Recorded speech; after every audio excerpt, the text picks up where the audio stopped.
Hey everyone, today we're going to take a look at some DSM settings that you can set up to increase the security of your Synology NAS. Now this is a follow-up. This is the second episode in a series of videos that I'm creating on how you can secure your Synology NAS. And to reiterate the point I made in the first video, especially if you followed some of the videos that I've already created, the goal of this is just to sequentially give you a few steps that you can follow to increase the security of your Synology NAS. So we're going to run through and check out those settings. In the first video, we went over the user permissions. So check that video out if you haven't checked it out yet. But the goal of that video was to just walk you through user account permissions and group permissions and how you can manage them to just ensure that the users have the permissions that they need and they don't have permission to everything. So I'll leave a pop-up for that video now if you haven't checked it out and want to check it out. This is a follow-up to that video where we're just going to be looking at individual DSM settings that you can change to increase the security of your NAS. Now, security is a moving target. So while we're going through these settings that you can use to increase the security, this is not necessarily going to protect you from everything.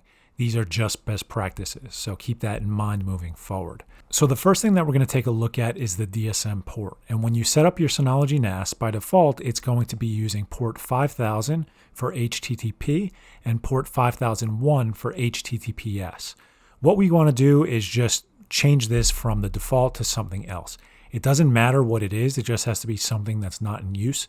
But the goal of this is just to get off a default value. So there were recently targeted Synology ransomware attacks, and what they did is just basically targeted the default port 5000 and 5001, and it scanned IP addresses to see if it could find any. If it did, it tried to break into that NAS, it would install whatever it had to install, and it would move on. If you were to go through prior to that and change this from the default port of 5000 and 5001 to something different, but if you changed that to a different value, you would not have been impacted. So I want to highlight that, and it's not going to impact everybody because it only impacted those that were exposing their NAS outside of their local network. But the goal of that, or at least the goal of me saying that, is to let you know that if you just change this port, it might actually save you in the long run.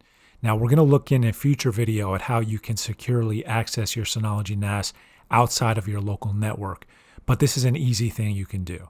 So go inside of the control panel, select Login Portal, and you're going to see DSM Port and DSM Port, both HTTP and HTTPS. Change this to different values, and then if you automatically want to redirect all of your HTTP traffic to HTTPS, you can check off that automatically redirect button. And that will basically say if you want to go and, if you try and access port 5000, it will automatically point you to port 5001 to ensure that everything is going through the HTTPS port. So that is how you can quickly change the port number. Now, the second thing that we're going to look into is the AutoBlock and denial of service protection. And in order to get to that, you can open up the security section and then go to protection. Now, AutoBlock in DSM-7, I believe, is enabled by default. So the only thing you might want to change here is the login attempts and within the X amount of numbers. So what this says is if somebody tries to log into a certain user account 10 times within 5 minutes, it will run through and it will block that IP address, and they will be added to that block list underneath the allow/block list.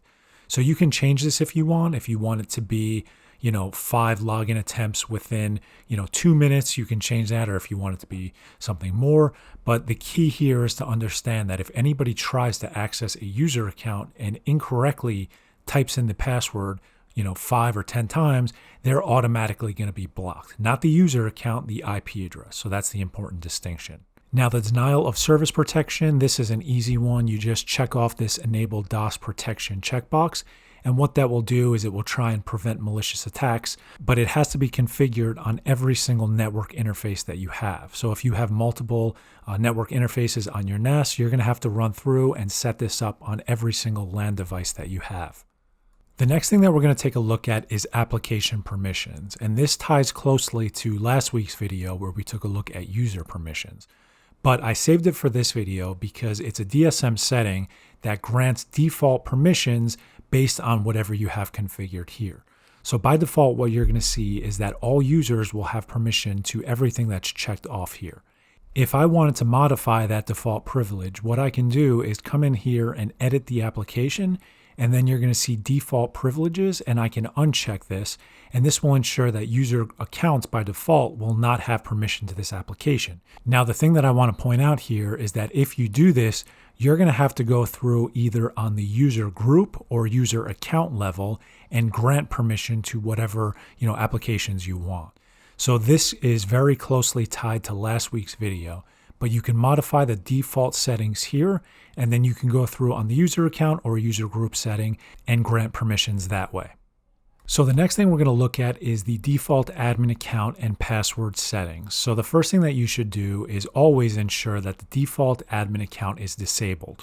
This, once again, is just to ensure that that default user account of admin is disabled and nobody can access it.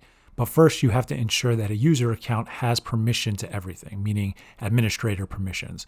So you can go in and ensure that one of your user accounts is in that administrators group, and then you could come in here and ensure that the admin account is disabled. Now, I believe in DSM 7, the admin account will be disabled by default, but if it's not, you can come in here and ensure that it is disabled. The next thing that we're going to take a look at is the DSM update settings. Now, if you go to the Update and Restore tab and you select DSM Update and then Update Settings, you're going to see three options here. And the recommended option is to automatically install important updates that fix critical security issues and bugs. In summary, if there is a critical security bug and an update is released for it, it will go through and automatically install that based on the schedule you specified below. That's what I'd suggest. Some people like to be notified that a DSM update exists, but DSM won't automatically update itself. If you're in that camp, I'd suggest that you just go through and ensure that you're periodically checking to ensure that you're updating to the latest version. But for me, I prefer the first option to ensure that it's automatically updated if there's anything critical. The next thing that we're going to take a look at is the default password settings. So if you go into the user and group section and you go to advanced, what you're going to see is a password settings section. And what this will allow you to do is change the default settings so that you can ensure that your users use a specific type of password. And by specific type of password, I mean using a combination of upper and lowercase letters, using numbers, special characters, etc. The one thing that you can easily change here is the minimum password length. So by default, it's going to be the value of 6.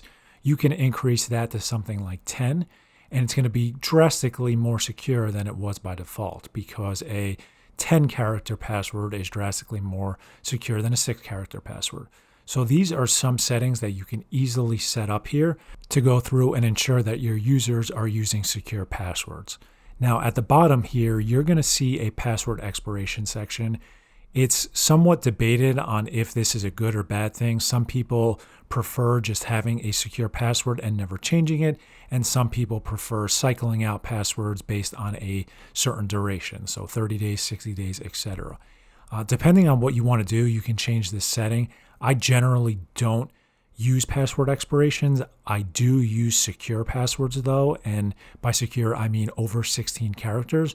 Not everybody does that, and it's more up to you, but if you want to come in here and set up the password expiration settings, you can do it here. Finally, the last thing that we're going to take a look at is two-factor authentication and enforcing it by default. Now, this is not going to be a video on two-factor authentication. If you are interested in learning how to set it up, I'll leave a pop-up now for a video that TechMeOut did on it that will show you exactly how you can use it on DSM 7. This is going to focus on how you can enforce it for specific users. So if you go into the security section and then you go to account, you'll see there two-factor authentication. What you can do is check off that enforce two-factor authentication for the following users button, and you can decide if you want administrators to have it enabled by default or all users. Obviously, it's more secure to have all users use it, but if you want it for administrators only, you can set that up as well. Just keep in mind that for things like SMB shares, you're not going to be utilizing two-factor authentication.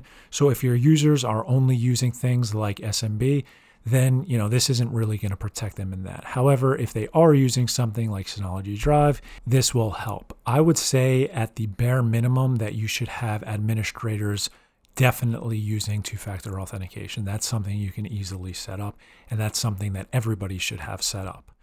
Now, that's a quick overview on some of the DSM settings that I think everybody should implement to increase the security of their NAS.